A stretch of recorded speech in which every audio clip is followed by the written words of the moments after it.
Vous êtes sûrement au courant du boycott qu'il y a ici aux États-Unis. Et je voulais que les Africains des États-Unis qu'on parle. Parce que beaucoup de personnes jouent les personnes surprises. J'ai vu beaucoup d'entre nous sur les réseaux, la diaspora américaine, en train de répondre aux Noirs américains, les FBA, Foundational Black Americans. Bon, c'est vrai que ce n'est pas nous qui avons commencé la bagarre, on s'entend. Mais il faut aussi comprendre qu'il y a une origine derrière la réaction de ces gens-là. Ça vient de quelque part. Combien de fois j'ai été avec des Africains? Plusieurs fois. Et ils ont eu à faire de remarques désobligeantes sur les Noirs américains. Combien de fois je suis allée dans un salon de coiffure, me tresser, un salon de coiffure africain, me tresser.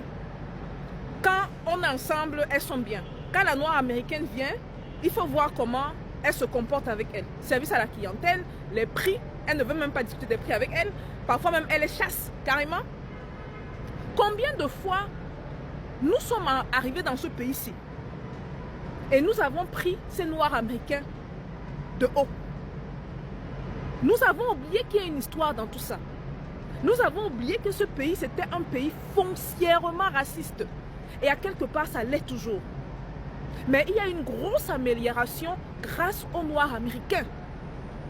Ceux qui sont dans la diaspora américaine, I want to say that in English. You forgot about the civil rights movement. You forgot about Martin Luther King. Vous avez oublié ces forefathers qui ont fight pour les Noirs dans ce pays. Vous avez oublié le mouvement où on a eu à tuer des centaines de milliers de Noirs américains dans ce pays pour vous. De telle manière que vous puissiez être capable de venir aux États-Unis, de vivre, de hustle, de chercher l'argent comme vous faites. On sait que nous tous on est concentrés.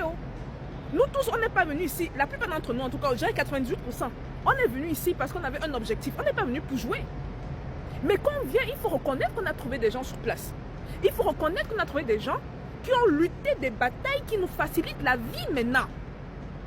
Il faut reconnaître ça. Parce que si on ne le fait pas, on aura des attitudes condescendantes qu'on a remarquées envers les Noirs américains, par ignorance. Oh, ils sont violents. Oh, les armes, les armes. Je viens aussi vous donner une statistique que beaucoup de gens ne savent pas.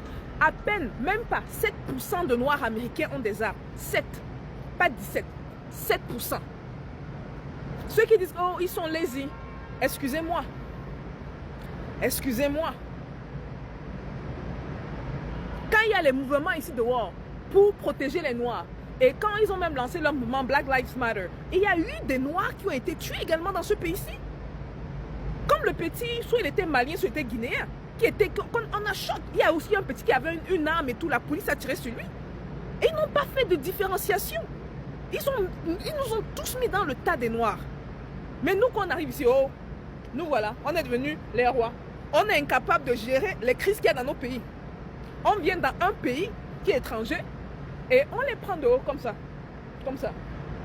Maintenant, je vous entends, certains vont dire, oui, mais ce n'est pas tout le monde qui fait ça. C'est pas, mais on est trop nombreux à faire ça. On est trop nombreux. Donc, ça a créé donc la crise qu'il y a présentement. Il y a beaucoup qui disent que, ouais, mais ils sont jaloux de notre succès. Oui, mais ceci, oui, dans le tas, il y a certains qui le sauront. La plupart ne le sont pas. La plupart sentent, c'est comme si on ne reconnaît pas les efforts qu'ils ont faits. Au-delà même de ça, c'est comme si on crache sur eux. Je ne vous dis pas le nombre de fois que j'étais avec des potes africains et ils ont eu à faire des remarques désobligeantes sur les Noirs. Surtout les gens qui fument là. Vous pensez que tous les Noirs sont comme ça? Vous êtes allés dans les universités. Nous là, on a fait une université dans ce pays-ci là. Ils sont nombreux, Noirs américains, ils sont nombreux dans les universités alors. Nombreux. Donc il ne faut pas qu'on les mette tous dans le même panier.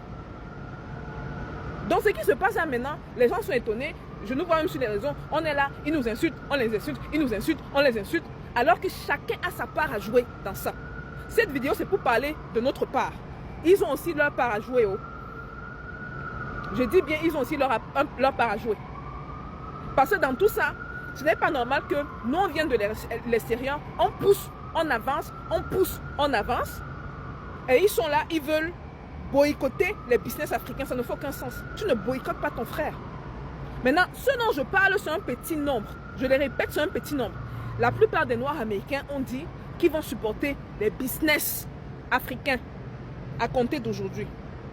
Maintenant, moi, ma question que j'ai pour toi, de la diaspora américaine, qui regarde cette vidéo-ci.